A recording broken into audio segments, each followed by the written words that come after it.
जीवन का क्या है, इस जीवन का परम उद्देश्य क्या है। भगवान ने हमें यह जीवन क्यों प्रदान किया? खाने के लिए, उठने के लिए, बैठने के लिए या सोने के लिए? आहार निंद्रा भयमैथुनम च।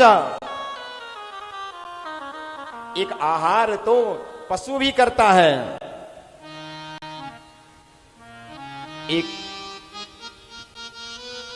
एक पशु भी तो सोता है, एक क्या यही सृष्टि में चलता है? क्या इसी के लिए मानव ने जन्म लिया है?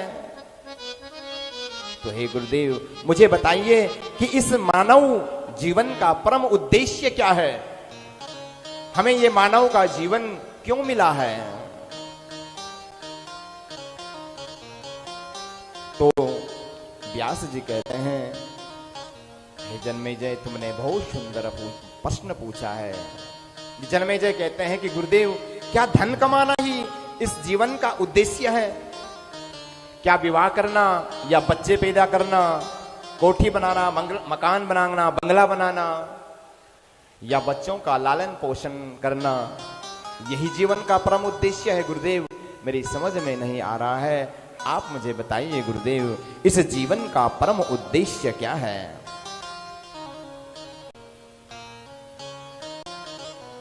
लेकिन हम क्या करते हैं? व्यास जी कहते हैं कि हे जन्मेजय, मानव का परम उद्देश्य क्या है? मानव का परम उद्देश्य है कि इस जगत में आकर के जो आपने न जाने कितनी योनियों में आप भटके हुए, और भगवान ने कृपा की, मेरी मां भगवती ने कृपा की, आपको क्या कर दिया? हाजी, आपको मानव का शरीर प्रदान कर दिया और कहा कि इस मानव के शरीर में जाओ और मेरी आराधना करना और मुझे प्राप्त करना। मानव का जो परम कल्याण है, परम धर्म है, मां भगवती के चरणों में अपने जीवन को सुधारना, अपने परलोक को सुधारना।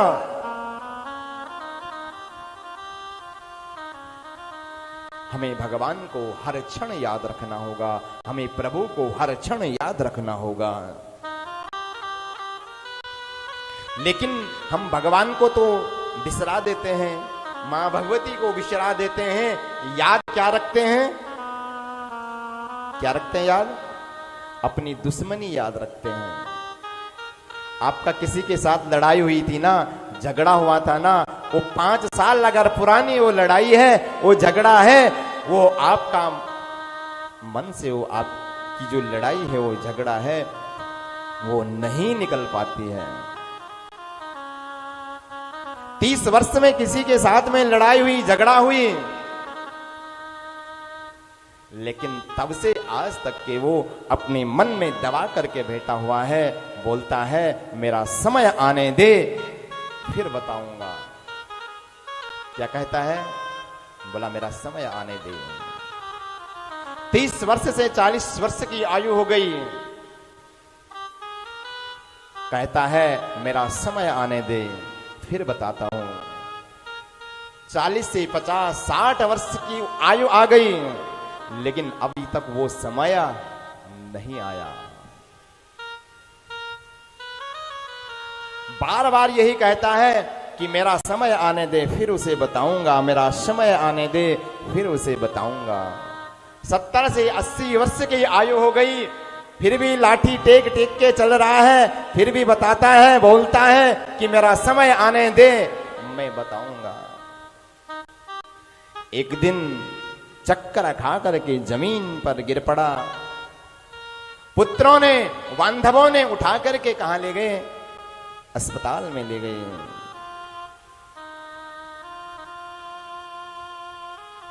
डॉक्टर ने देखा, चेकअप किया, तो डॉक्टर ने क्या कहा पता है? बोला इसका समय तो पूरा हो गया है, इसका समय तो समाप्त हो गया है। सारे जीवन भर बोलता रहा कि मेरा समय आने दे, मेरा समय आने दे, लेकिन वो समय पता ही नहीं चला, एक चक्कर आया और वो समय सारा समाप्त हो गया। वो सारा समय अब आया है वो समय। इसलिए हमें अपने मन में क्या करना है, जो बुराई है, जो कपट है, चाहे आपके साथ में कुछ भी है, उसको छोड़ दो। और जो आपने मां भगवती की कथा सुनी है, जो आपके जीवन को बदल सकती है, उसे हमेशा कहां, यहां बिठा के रखो, अपने हृदय में, अपने वक्षस्थल में उसको हमेशा बिठा करके रखो। तब मेरी मां भगवती आप पर करुणा करेगी, आप पर दया करेगी, और मेरी मां भगवती आप पर क्या हो जाएगी, कृपा प्रदान करने लगेगी। जब हम उसे याद करेंगे,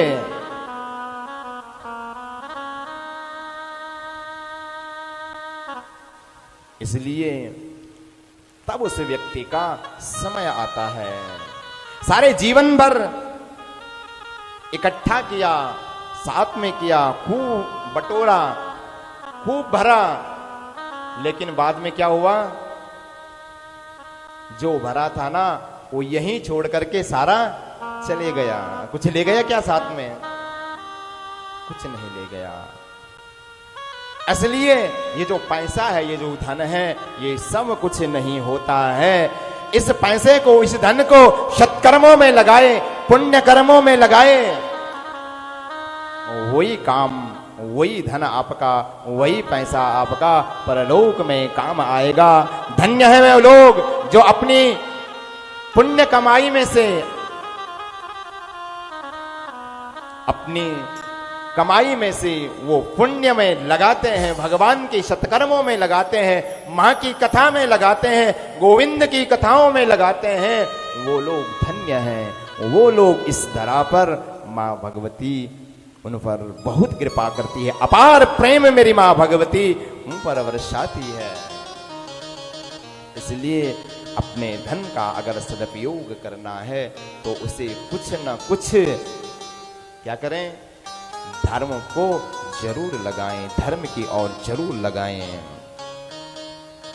तो इसलिए अगर हमें किस याद रखना है तो किसको रखना है, हाँ जी, भगवान को रखना है। अपने मन से बुराइयों को छोड़ देना है और मां भगवती की शरण में जाना है और यही भाव गुनगुनाना है, हे मां